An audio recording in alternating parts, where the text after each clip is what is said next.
I've been low, lower than the floor. That negativity you force on top of me. Only I can set me free. I wanna be the best that I can be. You better go, you better go. All right, how's it going? We're just going to dive right into our Friday show with the Super Bowl. Going to talk a little bit. Not going to make our picks yet. Still got about a week and a half till the Super Bowl 56 happens with the Cincinnati Bengals and the LA Rams playing at LA. First time ever that a host Super Bowl team has played home at again with their championship game and their Super Bowl. So I guess Tampa Bay did it last year, hosting a Super Bowl in Tampa Bay, and then they won. So it's kind of anxious to see what happens here in the Super Bowl, but we're not going to get into all that hype right now. I'm not going to jump on that hype train yet, but we're going to be talking about the Cincinnati Bengals, how they began their Super Bowl 56 prep time indoors with Zach Taylor, under Zach Taylor at the helm. And I know I already heard a story about this. So I know we have really bad conditions, winter storm warnings. I already talked about this in the last podcast. Snow still coming down. It quit a little bit, but it's coming down now. The roads are still pretty bad here north of Dayton. I know it's pretty bad south of Dayton as well, down in the nasty natty where they're having their practice facility. But they put a dome, like a canopy over top of their practice facility. It's UC facility on Thursday. It's the campus there at University of Cincinnati. Have a little practice bubble. So instead of just saying, oh, well, we can't practice because of inclement weather, they said, hell no. Zach Taylor says, no, we're going to get some reps in. We're going to get some practice in. We don't care how the weather is here in the nasty natty, baby. And we're going to get that dub going to LA, playing at SoFi. I'm hoping, how are we supposed to represent? I know, Ocho Cinco said this on the Instagram the other day. How are we supposed to represent our Cincinnati Bengals when the prices are like $6,000 a ticket? And he knows, the nasty natty regular people in the lower middle class, we cannot afford that. We should have free flights at least to be able to support the Cincinnati Bengals. You know how cheap Mr. Brown is. I know all you Cincinnati Bengal fans know how cheap Mr. Brown is. So they probably won't even have a TV. They should have at least a big screen set up in the nasty natty, at least be able to represent the Bengals and support the team at Super Bowl 56. They haven't been to a Super Bowl in 33 years, since 1988, and Boomer Esiason, and they lost to the 49ers. So we should get ripped. Come on, Mr. Brown. I think it's Mike Brown, Paul Brown's son. Mr. Brown, Mike Brown, can you pay some tickets for some flights to get out to LA for SoFi Stadium? At least we can tailgate out there at the very least. How would you like to be able to fly to LA and at least we can pay for our own hotel stay, but get like maybe a shuttle bus, a Bengals shuttle bus to go back and forth to hotel and to SoFi. And then we can just cook some steaks and stuff like that on the grill. Show the West how the Midwest represents how we grill out. You know what I mean? That's what I'm saying. That's what we need to do. But the Bengals are practicing in the like a bubble facility right now. And that's one of the headlines as well. But this is Rosenthal coming off at NFL.com. T. Higgins can expose the weakness of the Rams secondary in Super Bowl 56. So with double coverage, I know there's a little excerpt here to talk about on NFL Now with Rosenthal and talking about 6:30 Eastern Time, NBC, February 13th. At least it's an earlier kickoff time for Super Bowl. That way I'd like to actually do it around 4 o'clock. But see, that 6:30 Eastern is actually going to be only about 3:30 West time. So that's still a good kickoff time for the West, still a good kickoff time for the East. And if you have to work on Monday, then you're probably going to have to be staying up no matter what and watching this Bengals Super Bowl. Like I said, Super Bowl 56. I'm so excited. T. Higgins, 14 receptions, 209 yards in the postseason so far. T. Higgins is a freaking stud. And especially if they're going to double cover and have a safety over top, guarding Jamar Chase, it's going to leave T. Higgins all day to be open. That's all I'm going to say about that. And it's going to exploit the Rams secondary and looking to have a big win at LA with Super Bowl 56. All-time Super Bowl QB rankings. We're going to get into this. We have another podcast before the Super Bowl 56 comes up. Then I'm going to make my predictions. We're going to get our spreads. We're going to get our money lines. We're going to get our over-unders ready for next week when we make our predictions for Super Bowl 56. Joe Cool, Joe Burrow from the Nasty Natty to Ohio State to leaving to LSU, Heisman winner, championship winner, going to the Super Bowl. First time anybody has ever done this if he wins the Super Bowl. A championship, a Heisman, and a Super Bowl winner. And he's going to be doing that all within 3 seasons. And remember, kids, he didn't play last year because he was hurt. All right, here we go. So it says about where does Joe Burrow and Stafford stack up, but we're not even going to talk about that. We're going to talk about our top. Let's get into the top 30 Super Bowl quarterbacks here. Oh, let's just do 25. We're going to start with Russell Wilson. He's 1-1 in the Super Bowl. And then we got Ken Stabler. He's 1-0 with the Raiders. Ken Anderson with the Bengals. He's 0-1. This was back in 1981 when the Nasty Natty was there, and he was the quarterback. He ranks 23rd all time on Super Bowl quarterbacks. Kurt Warner's up there with the Rams and the Cardinals. He's been there 4 times. He ranks 22. Jim Kelly, 0-4. The poor Buffalo Bills back in the 90s. The Dallas Cowboys beat him, I think, a couple times in an NFC championship game. Or in the Super Bowl, actually. No, not NFC. They're AFC. Super Bowl contenders, number 21. Jim Kelly, remembering him. Len Dawson, 1-1 with the Chiefs at 20. Bob Greasy, Bullet Bob Greasy with the Dolphins. He's 2-1 Super Bowl all time. 19th. We're coming in 18th. Joe Namath, Broadway Joe, called his shot, won the Super Bowl, 1-0 in the Jets. Ranked number 17, we're going to Patrick Mahomes. He's 1-1. Mr. Terry Bradshaw, undefeated in the Super Bowl, 4-0, sitting at 16. So this can be debatable. Troy Aikman and Terry Bradshaw right there neck and neck at 16-15. 3-0 as the Dallas Cowboys in the Super Bowl, Troy Aikman. Ben Roethlisberger, 2-1 in the Super Bowl. Frank Tarkenton is 0-3 with the Minnesota Vikings. We're coming in at 12. Bart Starr with the Packers, 2-0. Drew Brees is 1-0 in the Super Bowl. Roger Staubach with the Dallas Cowboys as well, 2-2, number 10. That was my dad. Roger the Dodger, that was my dad's favorite quarterback of all time. Roger the Dodger Staubach. Went to the Navy and all that stuff. Did his military service and played in NFL.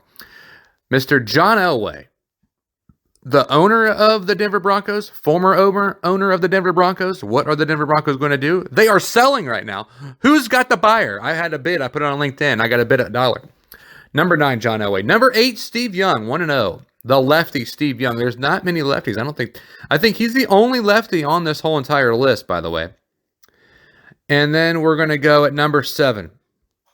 This is a top tier. This is the GOAT pasture, it says. The greatest of all time, right here. Number 7, Brett Favre. They're going back-to-back Packers and Aaron Rodgers. Number 7 and 6. They flip-flop now. I guess with Aaron Rodgers going into the championship last year, and then they only got knocked out in the divisional round. But he's 1-0 in the Super Bowl. Brett Favre's 1-1 in the Super Bowl. But I think Brett Favre is a better quarterback. Number 5, we're in the top 5 right now. Number 5, Dan Marino, 0-1, has never won a Super Bowl. Probably the greatest quarterback of all time to have never won a Super Bowl. Peyton Manning at number 4, 1-1 the Colts, 1-1 the Broncos. He's got 2 Super Bowls. Number 3, Joe Montana used to be considered as the greatest QB of all time with 4-0, undefeated in Super Bowls. So is number 2, Johnny Unitas, 1-0 with the Indianapolis Colts. I think that was the Baltimore Colts back then. And then your number 1, obviously the guy that just retired just a couple days ago. Kind of waiting on a retirement ceremony, and if I'm invited, first off. Am I invited, Mr. Tom Brady? Can I be there? Super Bowl record, 6-3 with the Patriots, 1-0 with the Buccaneers. He's got 7 Super Bowl rings. Tom Brady, the GOAT, the best of all time to have ever played it, and there are your all-time quarterbacks, Super Bowl quarterbacks of all time. But it's up for debate. If you guys decide that you don't like my top 25 picks, screw you. I do it myself. Anyways, we got some matchups here to talk about. I'm going to see if I can. I'm not going to be able to edit this down. Everything's closed right now. I got to go to Warehouse 4. It's a coffee shop here in Vandalia, Ohio. I usually go there to be able to do my editing and all that stuff because the Wi-Fi here sucks. So, anyways, I try to do the drag and drop features. I use the Audacity, the free audio software on my laptop, and then I also have like Shotcut or whatever that is, the video editor. I still have to practice on that as well. I did that a little bit yesterday, but didn't work. I have to be on Wi-Fi. So, anyways, we're going to get into the matchups here. I'm going to just go down the list. Hopefully, it doesn't freeze on me like it did last time. Now, we have a Brian Battle here, the guy in Ultimate Fighter. I don't know if you guys watched that on ESPN Plus last year, the winner of the Ultimate Fighter in the middleweight division. And then we got a Ultimate Fighter matchup in the middleweight bout. But coming off the main card, featherweight bout, Julian Erosa versus Steven Peterson. I got Peterson in this one. He's got pretty badass tattoos, but he's a plus 245. That's an underdog. Tristan Gore versus Brian Battle. It's going to be a good matchup here. Battle brings a lot of arsenal in he has a lot of tech-savvy weapons. I'm going with Brian Battle in this one. So as of right now, you got Peterson and Battle. Going into Sam Alvey versus Brendan Allen. Allen's a minus 400, so I'm going to be getting Brendan Allen in that one. I only got one underdog in this one. Well, if you could go with Peterson, he's an underdog as well. But Rachmanov and Harris, I have Harris. So he's kind of an underdog at plus 185, but they're a pretty close matchup. Then we got Soriano and Maximov. And I was going to talk about this. I usually talk about more in detail with the co-main and the main event. This is a middleweight. We got back-to-back middleweight division fights here. So we got a co-main and middleweight, and these are up-and-comers coming. Nick Maximov. The reason why I'm picking him, he fought and fights out of South California, and he fights out of Stockton with the Diaz brothers. Another one that I'm going to pick with the Diaz brothers. And we have a nice little clip here. I might play this. I'm going to go ahead and see how this works, if it works out here for us. But check this out real quick. It's Nick Maximov on Media Day for UFC Fight Night 200. About your performance overall? I was happy with it. It was a short notice fight and a complete opponent change and a style change. So it was a good opportunity to showcase my skill set and whatnot. He's a good fighter too. I have a lot of respect for him. He beat one of my training partners actually back home. So I was excited. It was good. So what lessons do you take out of that, right? Like all the changes, everything that's crazy. I mean, you didn't really get to prep for it. So, I mean, what lessons do you take out of that? I think it showed a lot more about myself in the sense of like anyone, anytime, anywhere, like the real mentality of that. And it wasn't like a slouch, it was a real fighter. I think that the biggest lesson was probably that, just being able to fight anyone. Nice. What's been the big... So it was just talking about, I know it's pretty cool. It has a reporter and all that stuff asking him questions. It's his only second UFC fight. So it's just they're just asking him questions about how his last fight was coming into it, and how I guess he had he's primed and ready for this. Like I said, he fight in Stockton, California with Nick Diaz Academy, set to meet Soriano in the co-main event, UFC Fight Night 200. It's in Las Vegas, UFC Apex. It's barely been 4 months since Maximov defeated Cody Brundage by unanimous decision in his promotional debut in the early prelims of UFC 266. Now he's a co-headliner, so it's kind of anxious to see is his nerves going to get in the way? What's going to happen here? Maximov is undefeated, 7-0 and 1-0 in the UFC. Faces 8-1 Soriano and 2-1 in the UFC Soriano. So he's kind of having a rebound. Soriano's got to rebound off of his first loss. So prior dropping a decision against Brendan Allen, Soriano won 8 consecutive fights with 7 finishes. So Brendan Allen is also on this card as well. And we already picked him. I already picked Brandon Allen. So it's kind of anxious to see how all this plays out. But Nick Maximov, I believe he is ready for this. And now we're going to head into our main event, number 6 middleweight versus number 7 middleweight. You got Jack Hermansen versus Sean Strickland. Now, I've kind of been a big fan of Sean Strickland. He's at minus 210. So we're going to go and talk about him for a second.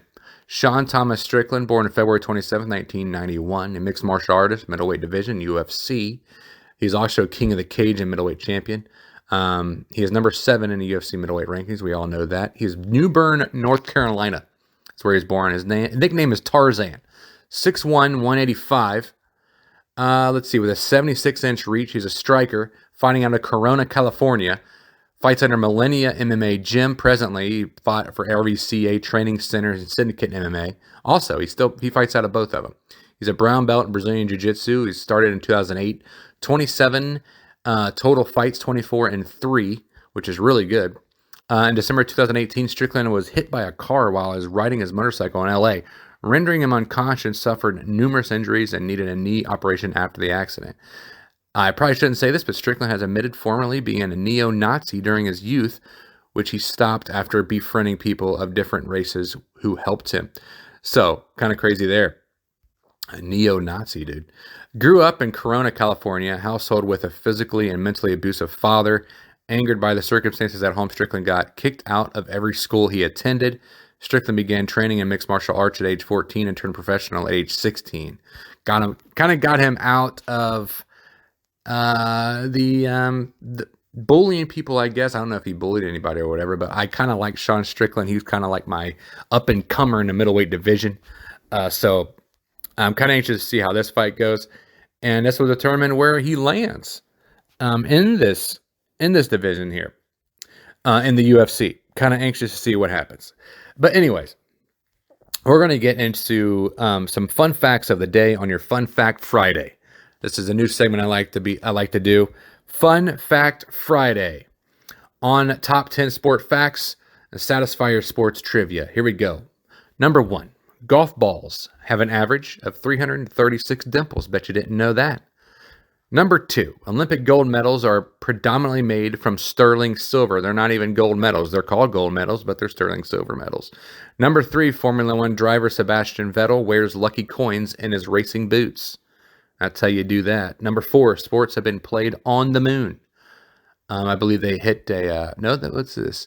In 1971, Alan Shepard and Edgar Mitchell made history when they became the first people to play sport on the moon. Apollo 14 astronauts participating in jokingly described as the first Lunar Olympics.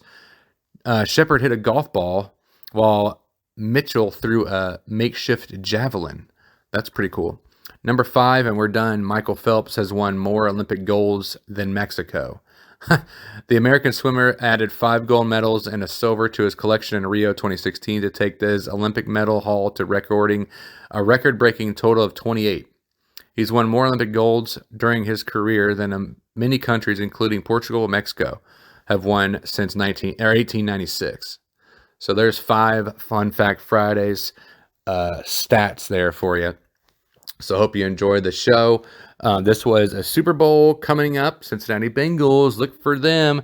Like I said, Mike Brown, get us some plane tickets. Get us, I'll pay for my own hotel. Get us a shuttle to SoFi Stadium, and we can show them how to grill out there, boys, out in LA. Anyway, UFC picks. Hopefully we do pretty good. Like I said, Peterson, battle, Allen, Harris. Then our co-main, I have Maximov. Look for him. Undefeated. His second fight in the UFC. And he fights under Nick Diaz Academy out in Stockton, California. He's at plus 155. Soriano's a favorite at minus 180. So put your money on Maximov. That's all I'm going to say. And then we got Strickland. Like I said, Maximov is going to be my dog in the fight. The UFC Fight Night 200. Then Sean Strickland over Hermansen, the older Hermansen. Strickland 24-3. Minus 210. I'm taking the favorite in the main card. And there you go. Hope you guys have a good day. Have a good weekend. Stay safe out there. If you're around Dayton, Ohio, it's really bad. The roads are really bad. Hopefully pray for them salt truck drivers. They've been out all night. Going to be going out all day. And have a good day. Tip your waitress, boys. Focus on how I'm living now.